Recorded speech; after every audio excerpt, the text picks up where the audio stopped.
주역 강론 8번째로 주역의 64궤 중 3궤인 수레둔에 대해서 알아보도록 하겠습니다.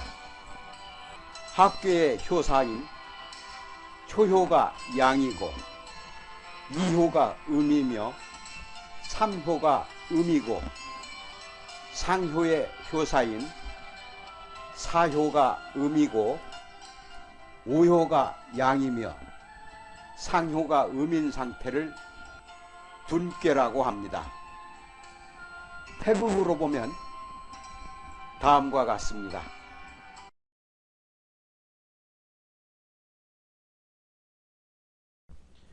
진칠둔의 둔궤는 원형 이정 무룡유유왕 이건후라고 원문에 쓰여져 있습니다. 그 뜻은 크게 제사 지내고 음복을 했다. 순조로이 점을 쳐 천지신명께 물었다. 원래 하고자 했던 바대로 진행되지 않았으나 논공행상을 하여 순조로이 제후를 봉했다. 여기에서 원문에 이 건자는 세울 건자고 후자는 제후 후자를 말합니다. 궤사는 6효사를 기록하고 난 후 중요사항을 강조하거나 요약한 것입니다. 궤사와 효사를 기록한 순서는 효사가 먼저이고 궤사가 나중입니다. 본궤는 연례행사인 논공행상과 제후를 봉하는 나랏일을 기록한 것입니다. 초효는 반환 이거정 이건후, 그 뜻은 새로 생긴 성읍의 명칭을 정하고 너럭바위와 표목으로 성읍의 경계와 이름을 표시했다. 순조로이 이 나라의 백성의 삶에 대해서 점을 쳐 천지신명에게 물었다. 농공행상을 하여 순조로이 제후를 봉했다 라는 효사가 나왔습니다. 원문에서 이 반자는 너럭바위 반자이고 환자는 표목 환자입니다. 2호를 살펴보겠습니다. 2호는 주녀, 저녀, 승마, 반여, 비구, 혼구, 여자, 정, 부자, 10년 내자라는 꾀가 나왔습니다. 머뭇거리며 나아가지 못하다가 마침내 수레와 말이 이별하고 떠나갔습니다. 예물이 매우 많은 혼인 예식은 아니었고 혼인한 여자에 대해 아이를 낳을 수 있을 것인가, 아이를 낳지 못할 것인가, 아이를 낳는다면 앞으로 몇 년 동안 출산이 가능한지 점을 쳐서 천지신명께 물으니 아이를 낳을 것이고 앞으로 10년간 아이를 잘 낳을 것이다 라는 효사가 나왔습니다. 여기에서 전자는 머뭇거리는 모양을 의미하고요. 반자는 이별할 반자이고 비자는 안일 비고 구자는 물건이 많을 구자를 의미합니다. 그리고 구자는 거듭 혼인할 구를 상징합니다. 이 글자는 집가에 간머리 아래 아들자가 있는 모양이므로 아이를 낳다로 새기면 됩니다. 하여서 아이를 낳을 수 있을 것인가, 아이를 낳지 못할 것인가의 두 경우를 다 점을 쳐서 천지신명께 물었다는 의미입니다. 3효를 살펴보겠습니다. 증록무우 유입 우림 중 분자 기불 여사 왕린 그랬습니다. 그 뜻은 사슴을 쫓아 안심하고 숲속으로 들어가 군자가 위태로웠는데 쫓아가지 않는 편만 못했다. 사슴을 쫓아간 것이 잘못이었다. 여기서 즉자는 나아갈 즉자고 우는 근심할 우를 상징합니다.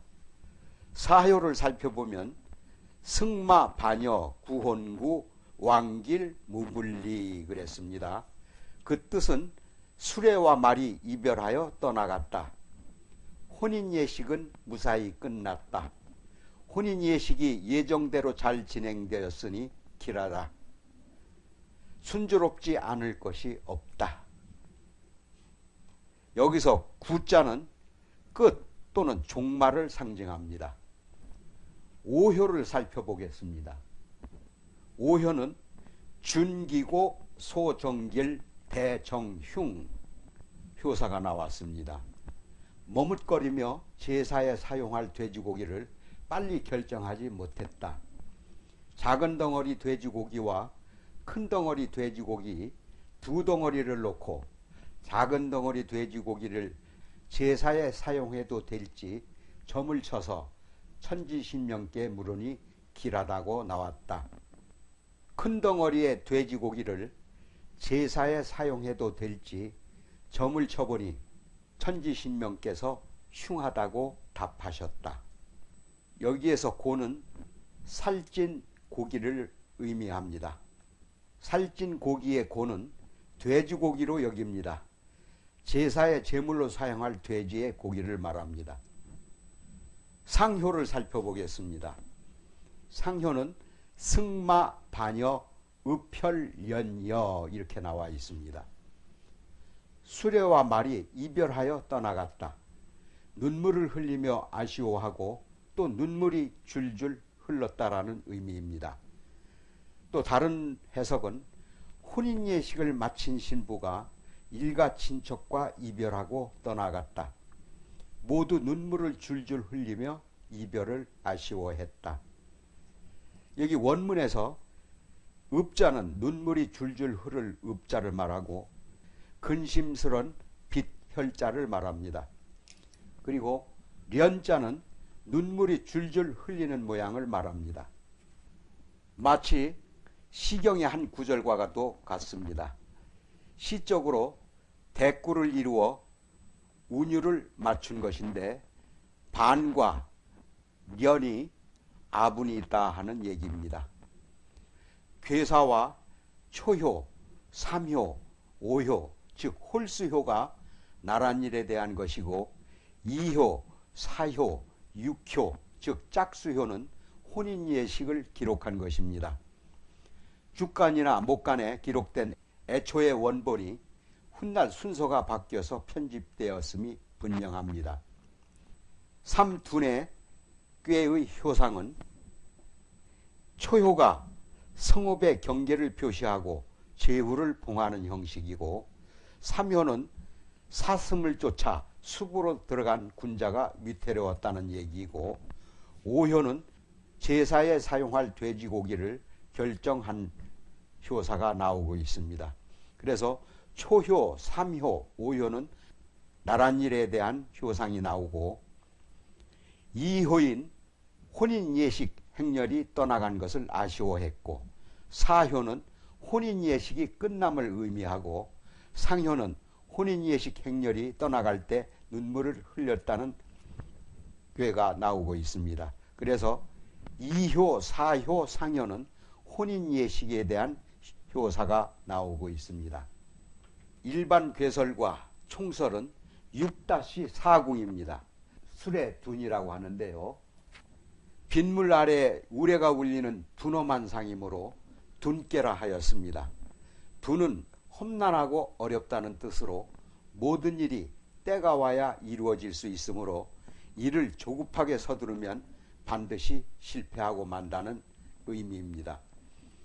자칫 순환을 당하거나 긴 여행에 재난을 당할 염려가 있으며 금전이나 주거 문제로 많은 고민을 하게 됩니다.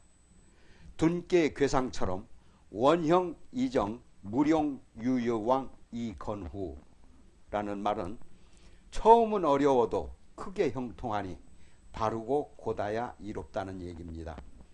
갈 곳이 있어도 가지 말아라.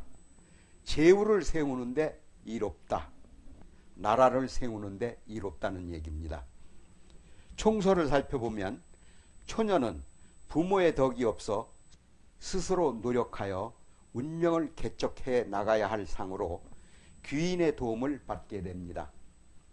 중년은 부지런하고 꾸준한 노력에 보람이 있어 성공을 거두고 재산도 모으나 여자로 인해서 손실을 보게 됩니다. 구설수도 있고 아내 때문에 번민하게 됩니다. 말년은 재물의 손실이 있겠지만 큰 마음을 먹고 더욱 열심히 적극적으로 활동해 나가면 모든 일이 뜻대로 되고 복록을 누리며 여생을 보낼 수가 있습니다.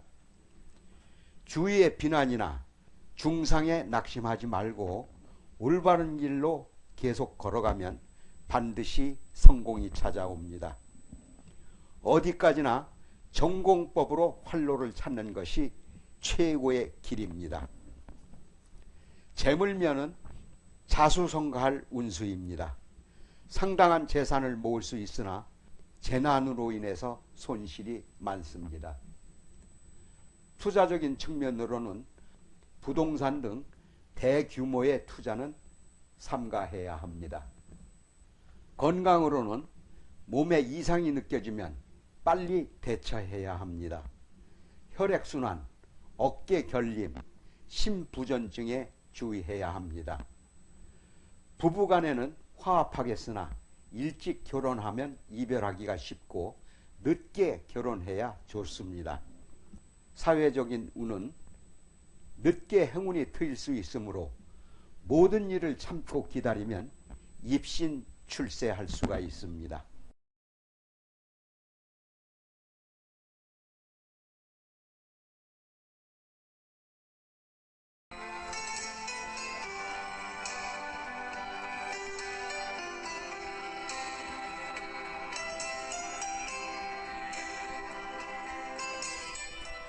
다음 회차는 몽꾀로, 몽은 어린 왕을 의미합니다.